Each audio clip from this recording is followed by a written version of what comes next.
Ang tagumpay ay madalas na sinusukat ng mga tao sa pamamagitan ng kinang ng sasakyan, kapal ng pitaka, o tatak ng suot ng damit. Ngunit sa mundong puno ng huwad na pagpapahalaga, madalas nating nakakaligtaan na ang tunay na halaga ng isang tao ay hindi makikita sa kung ano ang hawak niya ngayon, kundi sa kung ano ang pinagdadaanan niya para marating ang tuktok. Minsan, ang taong minamaliit natin sa kanto ay siya palang nagpapatakbo ng industriyang pangarap nating maabot.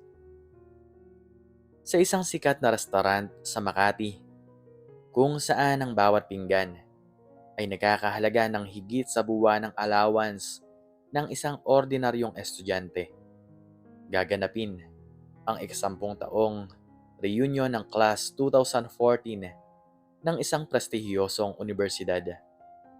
Si Andrew, na nakasuot ng mamahaling suit, ay abala sa pag-aayos ng kanyang kurbata.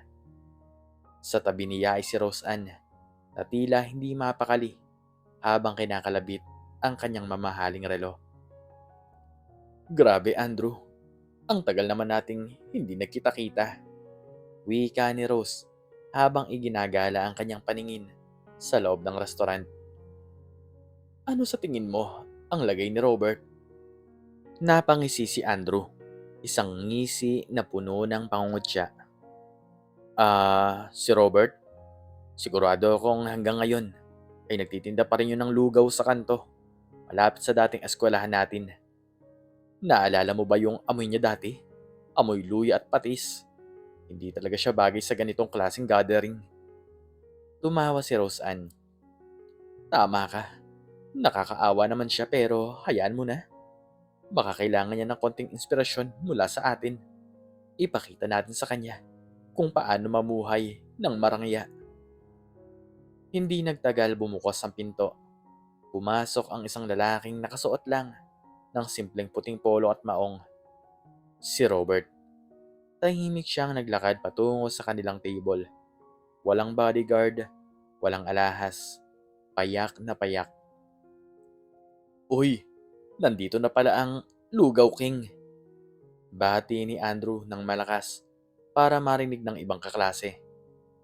"Robert, partner, kamusta na ang negosyo? Marami bang bumibili ng lugaw mo sa kanto?" Tumingin si Robert sa kanila, bahagyang nakangiti. Maayos naman, Andrew. Patuloy pa rin ang daloy." "Patuloy ang daloy?" Sabat ni Rose Ann habang tumatawa. "Robert, 2026 na. Wala ka bang planong umangat? Kami, si Andrew, ang CEO ng isang tech firm. Ako naman ay may chain ng boutiques. Ikaw, lugaw pa rin? Hindi ka ba nahihiya sa sarili mo?" Nanatiling kalmado si Robert. Kinuha niya ang baso ng tubig at uminom ng dahan-dahan. "At bakit naman ako mahihiya, Rose Ann? Ang lugaw ay pagkain. Ang pagkain ay nakakabusog. Sa tingin ko, wala namang masama sa pagpapakain ng kapwa." "Ang dami mo namang sinasabi," sagot ni Andrew, sabay tapik ng malakas sa balikat ni Robert. "Alam mo, kung kailangan mo ng trabaho, sabihin mo lang. Pwede kitang gawing messenger sa kumpanya ko. Mas maayos tingnan yun kaysa sa nakatayo ka sa kanto na puro usok ng tabutyo ang nalalanghap mo." Nagtawa na ng ibang mga dating kaklase. Ang ilan ay nagbubulungan. Ang iba naman ay nakikipag-selfie habang si Robert ay nananatiling nakayuko. Para sa kanila, si Robert ang black sheep ng kanilang batch.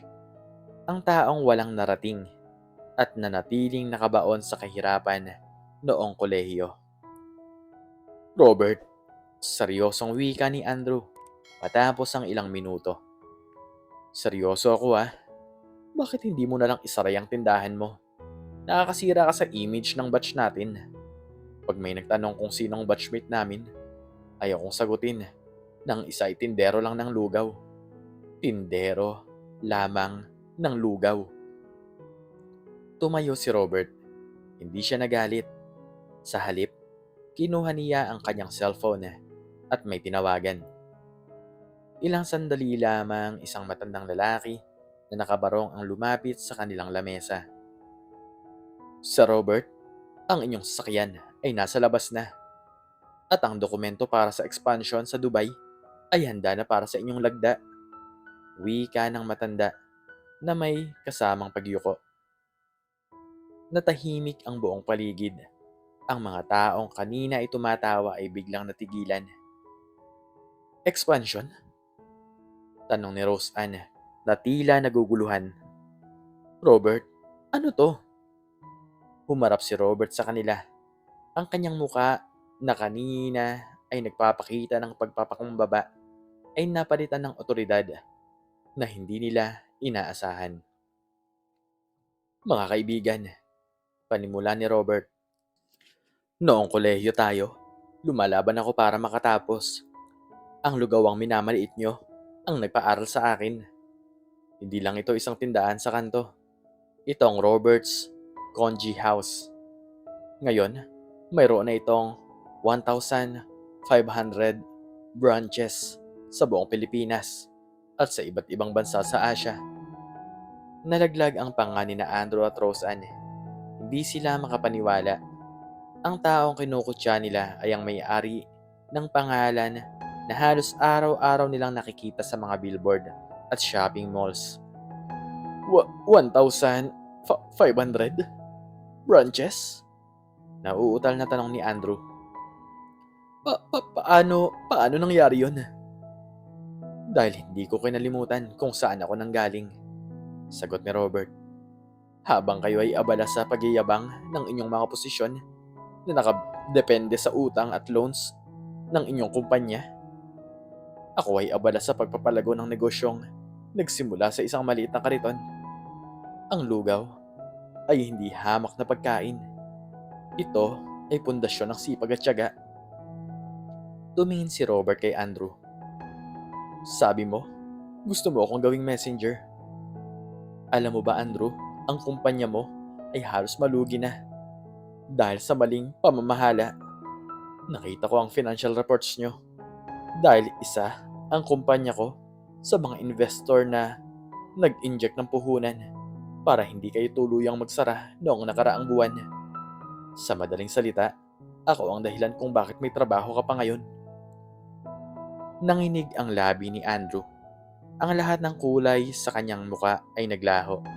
Siya na nagmamayabang ng yaman, ay natuklasan na ang kanyang kinabukasan ay nasa kamay ng taong matagal na niyang minamaliit. At ikaw, Rose Ann, baling ni Robert sa babae. Ang mga tela ng mamahaling butik mo, sa akin galing ang supply ng cottons at logistics niyan. Ang disenyo mo ay suportado ng kumpanya ko dahil nakita kong maganda ang potensyal kahit na masama ang iyong ugali.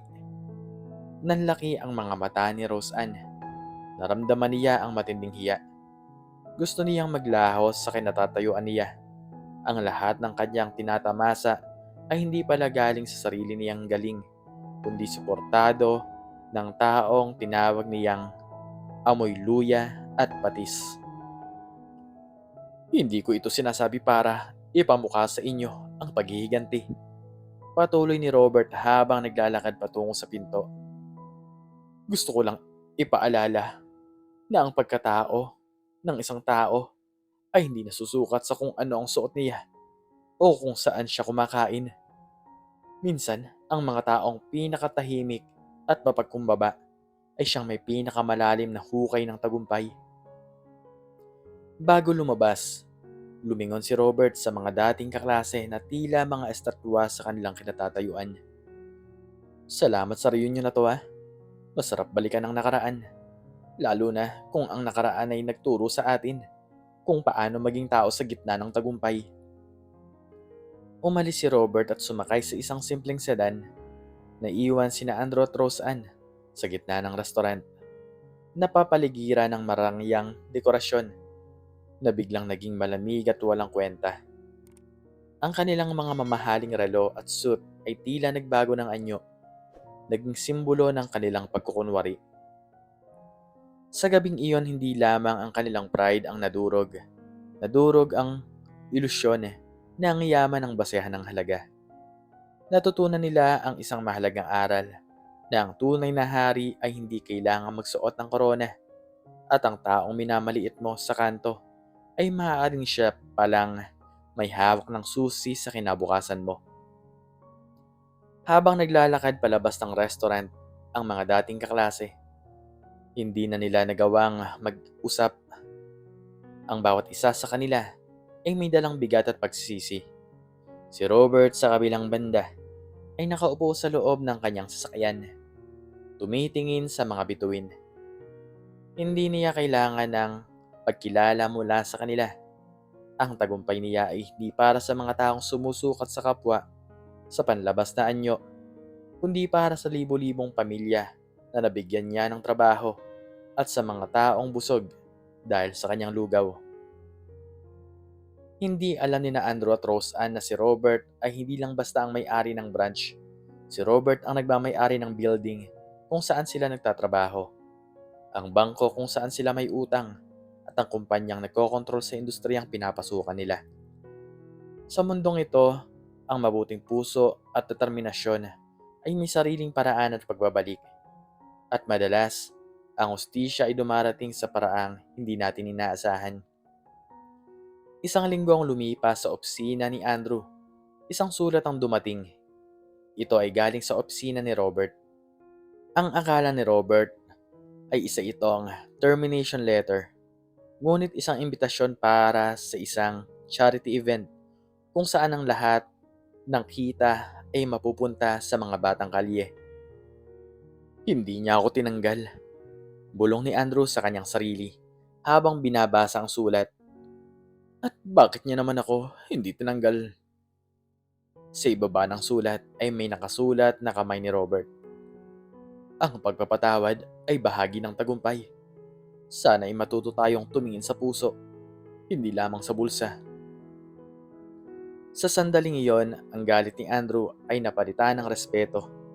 Napagtanto niya na ang tunay na mayaman ay hindi ang taong maraming ari-arian, kundi ang taong may kakayahang magpatawad at magpabago ng buhay ng iba. Si Rosa naman, sa kanyang butik, ay nagsimulang magbago. Tinanggal niya ang mga empleyado na mapang-api at pinalitan niya ito ng mga taong galing sa mga komunidad na sinusuportahan ni Robert. Hindi na siya nagmamayabang. Natuto siyang makinig sa mga tindera, sa mga janitor, at sa mga taong dati niyang hindi pinapansin. Ang Class 2014 ay hindi na muling nagkaroon ng reunion na puno ng pagyayabang. Bagkus, naging grupo sila na nagtutulungan para sa kabutihan ng iba. Ang lugawan sa kanto ay naging simbolo ng pagbabago, isang paalala na sa bawat mangkok ng mainit na lugaw, may kwento ng pagsisikap na dapat igalang. At si Robert, nanatili pa rin siyang mapagkumbaba. Tuwing linggo, makikita mo pa rin siya sa mismong kanto kung saan siya nagsimula. Hindi na siya nagtitinda pero nakatayo siya roon. Pinapanood ang mga batang kumakain ng lugaw habang nakangiti. Dahil alam niya sa bawat batang busog, may isang pangarap na nabubuhay. At yun ang tunay na tagumpay na hindi kayang bilhin ng kahit na anong salapi. Ang kwento ni Robert ay nagpapatunay na ang tunay na lakas ay nasa pagpapakumbaba at ang tunay na yaman ay nasa pagbabahagi. Ang mga klaseng minsan ay nang alipusta, ngayon ay naging saksi sa kadakilaan ng isang taong hindi kailanman nagbago. Kahit na ang mundo ay nagbago para sa kanya, ang lugawan ay hindi lang naging negosyo. Ito ay naging aral para sa lahat. Ikaw, anong natutunan mo sa maikling storyang ito? Makiki-comment naman po sa baba kung ano man ang inyong natutunan.